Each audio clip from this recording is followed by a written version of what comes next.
Hey guys, welcome back to my channel. I'm Stefan, and in this video I want to show you how to play Kabalevsky's Opus 39 number 14. Don't forget to subscribe if you haven't already done so, and make sure to check the notifications bell to never miss a new video. Also, I now offer online piano lessons if you're looking for one. There's going to be information in the description below. So a couple of words about the book. Kabalevsky's Opus 39 is an amazing book for beginners, for technique and musicality, style, expression. It goes from pre-grade 1 all the way to grade 1-2. So fairly simple pieces, but not for a complete beginner on a first piano lesson, but in the very beginning journey of your piano studies. And the pieces are quite short, so they don't require too long time to learn them, but they have a wealth of technical challenges. Number 14 is, as you can see, is kind of a staccato exercise combining a little bit of legato here and there, but it's mostly the hands moving a third apart from each other, so having the melody in both hands but a third apart. The tempo is allegretto, which is fast-ish. Different editions might have different tempo marks here. Mine says allegretto. And the key signature is 3 sharps, so it is in A major, and we have C sharp, F sharp, and G sharp. Now this changes in the middle of the piece. It goes into A minor, so the 3 sharps disappear, but they come back for the third sentence. So the first thing we need to learn is how to get that bouncing movement of the hand, because we're going to bounce from these notes. So you need to have a really relaxed wrist and make sure that you bounce between the notes and nothing is tense, nothing is stiff. Finger numbers can vary between editions. Sometimes you see a 2 here, or 1, 1. It doesn't really matter which one you choose, whichever is more comfortable. So once you start with the right hand, and as you can see, it's quavers or eighth notes, and we are in 2/4, so the counting is going to be 1 and 2 and 1 and 2 and then we have a group of semi-quavers, 16th notes, 1, 2. So quite difficult articulation there. We start with a legato, finish on the E, then lift up and connect. And here you need to use 2-1 to be able to do that little turn around the C sharp, and then change and down. So a couple of drop slurs there. Then we repeat the same again, but this time without the sharp, so starting on C.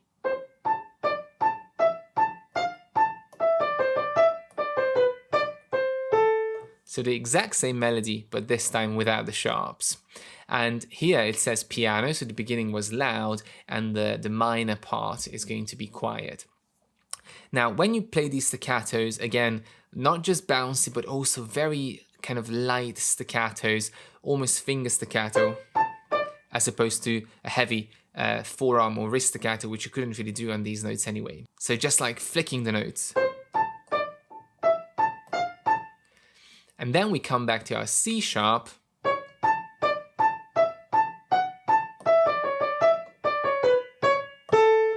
and we finish on A. So almost like A-B-A section, and the last note is a tenuto, and then again the third section is loud. So loud, quiet, loud.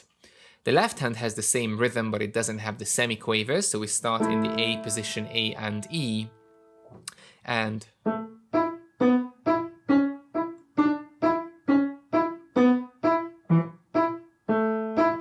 the very end of the phrase is going to be a legato. So it's just basically moving up note by note and then moving down, and then we have an octave and back to A.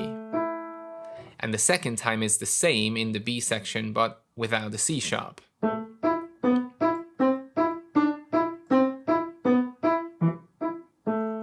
And then back to the A major section with the C sharp.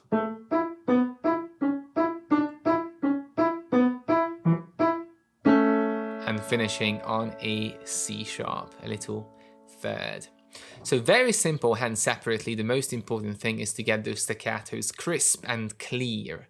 And when you put the 2 hands together, just make sure that both hands go down exactly together. So aim for utmost accuracy.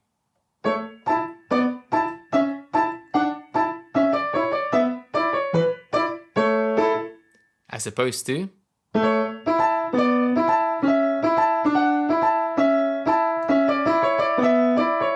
So the hands can kind of separate a little bit when you play a lot of rhythms at the same time in both hands, especially when they are staccato. So pay special attention, go very slowly, and make sure the two hands go down together.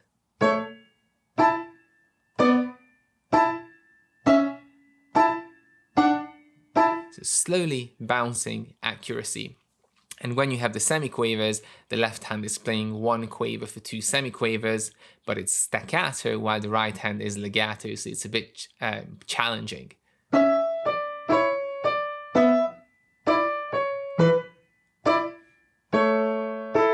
So once again, see my left hand is jumping up, but the right hand is staying down.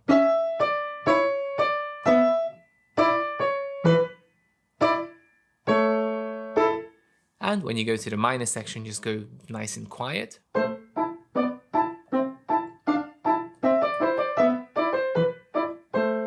And then back to loud. So a lovely little piece for staccato, legato, articulation, accuracy between the two hands, and a little bit of dynamics. Make it very playful, start slowly and build up in speed. If you have any more questions about this piece, leave those in the comments. Thank you very much for watching, and as always, subscribe for more.